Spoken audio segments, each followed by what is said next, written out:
Hello out there, my friends. Day 50. Bar is closed. So sustain life or thrive or live in a martial way. That's what I'm seeing in front of me.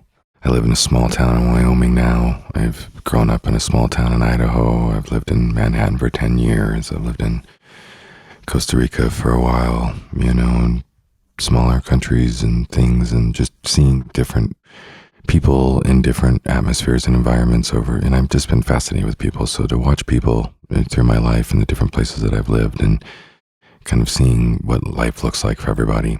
One of the things that I'm starting to notice is that what makes drinking very comforting and very a companion in life is that life's hard and challenging and difficult and disheartening and can be brutal. And there are hard truths. This is what I was talking about with kind of stumbling into stoicism, which is so crazy. I would have never guessed in a million years that this is what I'm actually becoming. But as you look at life and all of its hardship and maybe all the sacrifices somebody's had to make and really just choosing a life where they really aren't exactly who they want to be, but they're proud of who they are and what they have and what they've been able to create for their family, you just kind of need to drink through that, right? You need to keep a meter in there somewhere that says you have your own freedom, you have your own person, you're not giving it all away to the world and to whatever, and that even in hard times and good times and whatever, that you're going to use alcohol as kind of a self-medication. And you deserve it. We deserve it for what we live through and what we're going through. And so you can do that, obviously, on a moderate level. I wouldn't be having this conversation if I was just doing like what some of my friends that I admire do, or much more disciplined than I, that can, have their Manhattan or their cocktail at the end of a hard trip or hard couple of cocktails, and that unwinds them alone. And, they don't want to do that for 3 days and drink heavily. That's what I like to do, kind of binge and purge. One's not enough and two's too many sometimes, but, I want to go 5 or 6. So, and then also just in the kind of bringing it in and out of your life on a regular basis, it's because you say you deserve it. And I say I deserve it. And it's because my life isn't what I really want it to be. And so now I think to myself, okay, well, that's my making, right? It's my mindset, and I have to make a choice here. Am I living a life that I need to sustain? I don't know if you guys can hear the church bells. I'm sitting in Santa Fe, New Mexico in a pueblo. It's blue skies, nice clouds, little chill, maybe 49 degrees. It's the holidays. So do we just sustain? And if we sustain, then there's no problem. That's right. We drink.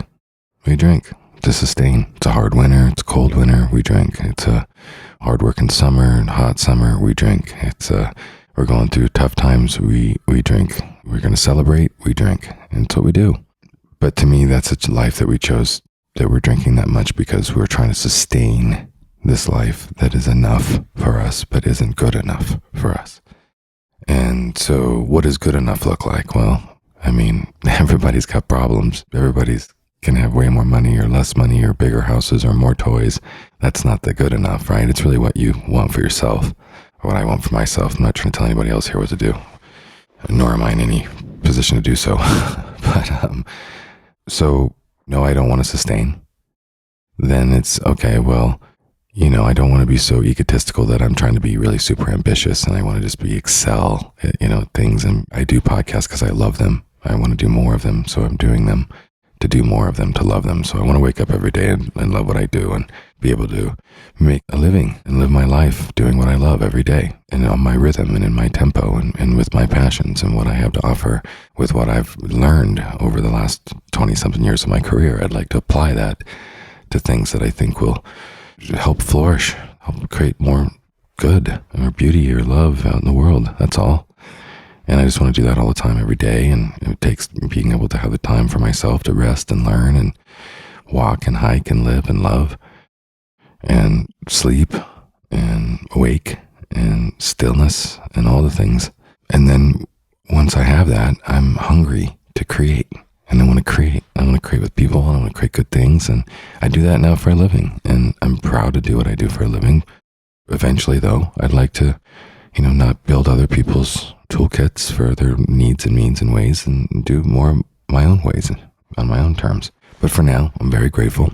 That being said, that's one of the things that's kept me from probably drinking more, is that I am thankful for my life. I am proud of what I get to live and do, and how I get to see the world day in and day out and experience it with really cool people and talented people and building cool things. And so I feel very fortunate, obviously, and that's why I think I'm a little bit more sober, because if I didn't, I'd probably be a lot more drunk. But now there's this kind of secondary thing that I'm seeing now, and that's kind of, I want to say martial arts.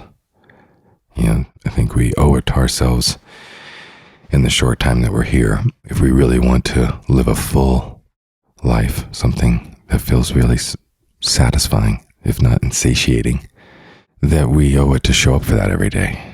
That's practice. And so there are great teachers out there that have been teaching humans for centuries how to wake up every day and take life by the balls, and to live into being the best you can be for your creator. And that's not a life that you're sustaining anymore. There's only so much time in life, and when you got that kind of intention and you're pouring yourself into it at that kind of level, and your eyes are on fire, and you wake up with that in your heart and your soul, and you know that you've got it to give due to good health, or which is really the greatest blessing, then you give it full on with everything you've got. And then drinking becomes something that you get to stop and sit back and take a break and go, oh, wow, look at all the things we've created. Look at what it's now, the garden is starting to grow into. Let's tip some potion and get a little giggly and laugh at the world, and maybe I'll wake up ugly tomorrow and then recover and get back at it. So day 50, bar still closed, countdown, 10, 9, 8, 7, 6, 5, 4, 3, 2, 1.